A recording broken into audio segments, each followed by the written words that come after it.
Olá, meu amigo, minha amiga, sejam bem-vindos a mais um Portal do José. Hoje trazendo algumas revelações, alguns fatos absolutamente impactantes nesse processo eleitoral, agora há 4 dias das nossas eleições.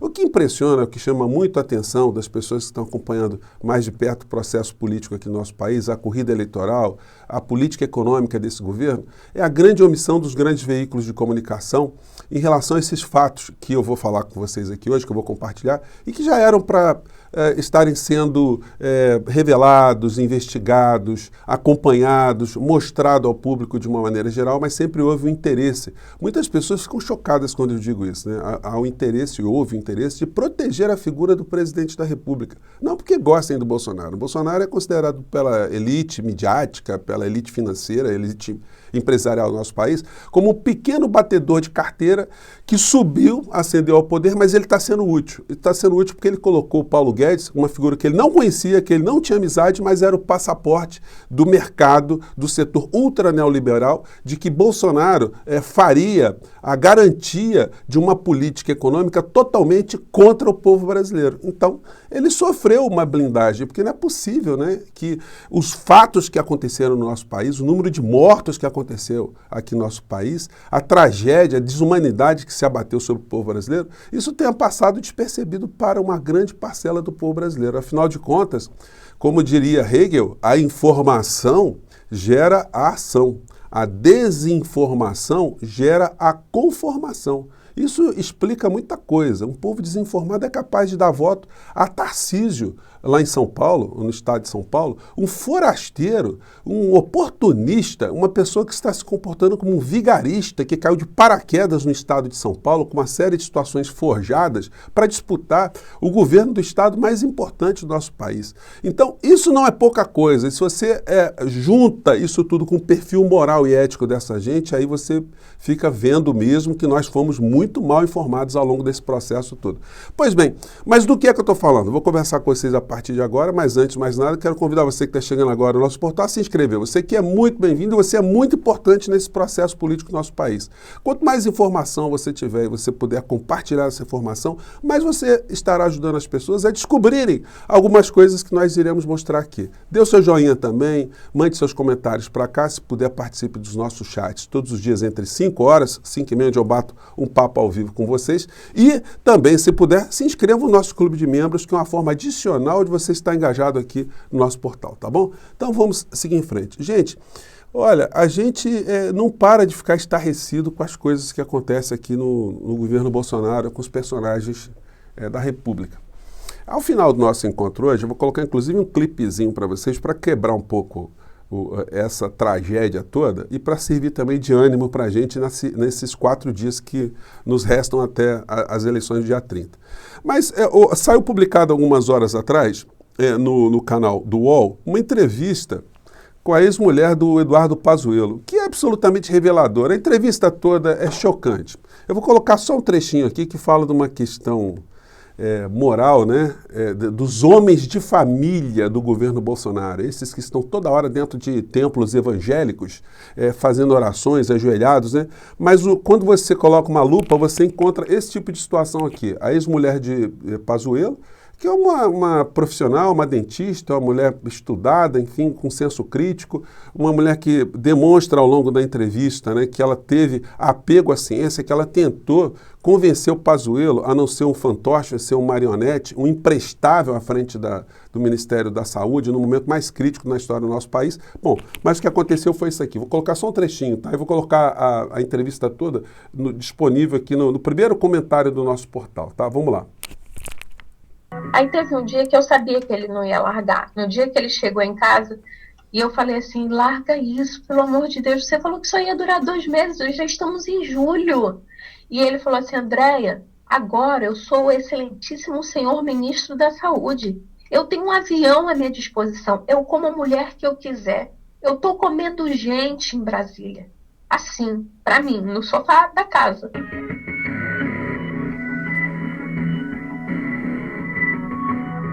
O que eu mais pedi para ele foi para não entrar nisso. Eu tenho um print de uma mensagem que eu mandei para ele. Não entra nisso, elencando vários motivos. O maior deles era que você não é médico, você está servindo de marionete. Eu falava de uma forma que ele entendesse. Eu fazia quase que um compilado de várias revistas robustas que eu lia, para que ele entendesse de forma muito simples, de forma muito didática, como a gente aprende biologia no ensino fundamental. E ele dizia o que para você quando quando eu insisti na fala, ele falou assim, ele estava saindo apressado com a equipe lá do Ministério, eram umas 10 horas da manhã, e eu falando isso para ele falou assim para mim, cala a boca, tu não sabe de nada, a gente vai mudar a bula da cloroquina. Eu disse, meu Deus, a gente vai mudar a bula da cloroquina, porque naquele meio militarizado que se tornou o Ministério da Saúde, com poucos técnicos realmente sérios, aquilo ali virou, eu quero que a banda toque do jeito que o Bolsonaro está falando. Se existia dolo por trás para que fizesse tudo o que aconteceu, eu não posso dizer que tinha. Eu posso dizer também que pode ter sido consequência desses atos que se transformou na tragédia. Bom, gente, é uma entrevista estarrecedora, porque ela não está dando depoimento assim como uma mulher ressentida, né? Não, ela está ali colocando ao lado de uma questão particular o testemunho de uma profissional da área da saúde do que é que aconteceu, do que seu ex-companheiro ali foi capaz de fazer em relação a vidas humanas aqui no nosso país. Isso vai servir de material adicional para quando essa CPI da pandemia aqui no nosso país ela for reativada, porque ela não está morta não, tá, gente? O Augusto Aras, quando ele também for responder judicialmente pela sua omissão, pela sua prevaricação, ele vai fazer também que esse processo todo seja reacendido, que as pessoas que se envolveram nessa história sejam responsabilizadas também. Então nós temos mais esse material desse homem de família, né, do governo Bolsonaro. E aí a gente tem mais situações aqui que nós estamos vendo o tempo todo, estão servindo como espécies de cortinas de fumaças para esconder algumas coisas muito graves. Os episódios que o bolsonarismo tenta jogar na mídia são para esconder algumas situações. Ontem eu vi aqui no canal Desmascarando, dos meus amigos aqui que fazem um trabalho espetacular, eles pensaram aqui um trecho de uma entrevista do Gabeira que eu vou recompartilhar com vocês. Já que eles compartilharam, eu também vou compartilhar esse trecho aqui. Acompanhe aqui sobre como algumas questões devem ser tratadas. Venezuelanas foi tema de um artigo meu hoje no Globo. Muito bom, sinal. E que eu acho que,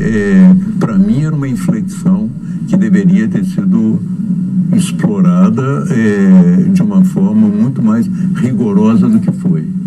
Pelo Lula, pela campanha do PT, mas deixa o Lula e a campanha... Ele está falando das meninas venezuelanas, tá? Vamos lá. O PT para lá, pela própria imprensa. Por quê? Porque é como se você descobrisse que uma pessoa que é um paladino da luta contra a corrupção estivesse com milhares de dólares na cueca. Entendeu? Só que ele é um paladino da luta pela moral e confessa sentimentos pedófilos. Exatamente isso. O Gabeira, ele foi muito delicado ali quando ele falou da omissão da imprensa, né? Porque a imprensa tinha que esmiuçar mais com a situação muito grave. Um presidente da República ter esses títulos de pedo é um negócio complicado, né? E o Lula parece que está mais alertado sobre essas questões e a gente pode ter algumas surpresas no debate na Globo na sexta-feira. Lula volta a chamar Bolsonaro de pedo e que usa o purismo canalha. Então, o Lula está mais atento a isso, a perceber que o aspecto moral que essa gente expõe o tempo todo não passa de uma grande cortina de fumaça. Por trás nós temos verdadeiros demônios em forma de gente que estão dentro do governo Bolsonaro, a começar por ele próprio, né? O líder demoníaco. A campanha do PT passou rapidamente um spot aqui falando dessa história, da ligação de Bolsonaro com esse tema dramático aqui. Vamos acompanhar esse trecho aqui que vale a pena. Vamos lá. Sabe quem foi Alfredo Stroessner? Foi um ditador sanguinário, conhecido por ser um dos maiores pedófilos do mundo. Stroessner abusou de mais de 1.600 crianças. Ele matava e enterrava as ossadas em casa. Mesmo assim, Bolsonaro continuou mostrando sua admiração ao ditador pedófilo. Então aqui também a minha homenagem ao nosso general Alfredo Stroessner. Homenagem a pedófilo assassino. É esse homem que diz defender a família? Você sabe Então, que... gente, esse spot passou, mas ele ainda está muito cinematográfico, né? Seria importante assim de ter um fala-povo sobre essa questão. Botar a opinião do povo na rua sobre o que está acontecendo, sobre esse tipo de ligação do Bolsonaro com o mundo pedo, né? E aí, um dos grandes escudeiros do Bolsonaro é o senhor Magno Malta. Parece que o Papai do Céu está dando uma castigada nessa turma aí, né? A Patrícia Leles, jornalista, falou essa semana no DCM, eu peguei um trecho aqui, que também expõe aqui mais um dos perfis morais, né? Dessa turma, pegando aqui um personagem, o senhor Magno Malta. Vamos ver o que ela disse aqui de Magno Malta e Damares, que foi assessora de Magno Malta. A gente já trouxe casos, a gente já trouxe testemunhas. A gente tem uma mulher de Brasília, que ela mora na favela estrutural, que ela veio, conversou com a gente, mostrou provas em que a filha dela foi estuprada por um pastor de uma igreja batista, e a Damares bateu na porta da casa da mulher para silenciar a mulher. Claro, deu comida, ajudou por uns meses ali com dinheiro. Para quem não tem nada, sabe que a luta não vale a pena, porque são raríssimos os casos de justiça. Então, a Damares, ela faz isso com as pessoas. A Damares é perigosíssima. É um perigo que essa mulher tenha conseguido chegar no Senado. A Damares trabalhava com o Magno Malta, protegendo o Magno Malta de todos os casos de abuso que o Magno Malta tem. O Magno Malta tem casos de pedofilia. Eu falo isso abertamente, que eu não tenho o menor medo de processo. Tanto é que eu já falei isso várias vezes, nenhuma vez eles têm coragem de me processar, porque eles sabem que se me processar, eu vou para a justiça com prova e saio chutando a porta. O Magno Malta é pedófilo. Nossa. Gente, é isso aí, são os homens de família, né? Da turminha do Pazuello, da turminha agora do que está disputando o cargo de governador lá em São Paulo, Tarcísio, mas Papai do Céu parece que deu uma raquetada no Magno Malta essa noite, gente. Ele apareceu com uma história estranhíssima que eu quero compartilhar aqui com vocês. Vamos lá. Oi, gente, tudo bem? Aqui Magno Malta. Esse monte de curativo aqui, nariz inchado, olho inchado. Andando aqui o Nordeste para mudar os indecisos em favor do Brasil. Sofri um acidente hoje pela manhã com um blindex no hotel onde eu estava hospedado e fui bem atendido aqui no hospital. Gente, que blindex, hein? O blindex estava lá parado, o Magno Malta passou, o blindex se manifestou e atacou o Magno Malta. Uma história incrível. Outro homem de família, nesse Magno Malta, tem aqui uma matéria com a ex-mulher dele. A gente dá uma olhada, gente. Me separei de Magno Malta e vou pedir o divórcio. Ela separou do Magno Malta porque o Magno Malta, desculpe minha palavra, tá? Estava comendo gente fora do casamento, esse homem de família. E junto com o depoimento da Patrícia Leles, a gente percebe que essa gente é capaz, né? E aí eles não têm mesmo princípios em local algum, né? No Supremo Tribunal Federal ontem manteve a resolução do TSE que ampliou poderes da Corte no combate à fake news. Qual foi o resultado? 9-2. 9 ministros entenderam que você não pode mentir, que você não pode atacar a honra das pessoas, você não pode falsear a verdade, mas os dois bolsonaristas, inclusive, o terrivelmente evangélico, está sendo a favor da mentira. Também ele está protegendo todos os seus colegas, homens de família, né? Talvez ele seja um desses homens de família também, os ministros, né? O Cássio Nunes e o Mendonça. E a gente vai ter o debate na Globo essa semana, né? Essas situações todas devem ser observadas pelo ex-presidente Lula. O formato vai ser aquele mesmo formato de banco de tempo, senão o presidente Lula tem que ficar muito atento, não gastar o tempo à toa, porque a formatação está sendo já bem sacada por algumas campanhas. Ontem eu vi esse vídeo aqui do Eduardo Leite enfrentando o Onyx Lorenzoni, economizando aqui o tempo. Foi muito interessante, não vai dar para mostrar agora para vocês, para o nosso papo aqui não ficar muito longo. Eu vou voltar mais tarde falando aqui só de algumas questões do debate, outras situações ao correr do dia, né? Mas eu quero fechar o nosso vídeo hoje com vocês, colocando uma musiquinha para você compartilhar com seus amigos. Vou colocar também esse vídeo na descrição do nosso encontro de hoje, para você alegrar o seu dia daqui até o domingo, tá bom? É uma homenagem a tudo aquilo que está acontecendo, a essa figura que comanda o nosso país. Mas já está chegando a hora dele, né? Eu vou compartilhar aqui, vamos ficando por aqui e torcendo e fazendo tudo o que eu puder para que o Jair vá-se embora, né? Gente, eu fico por aqui. Mais tarde, volte aqui para o nosso portal que temos mais assuntos, tá bom? Até lá. Tchau.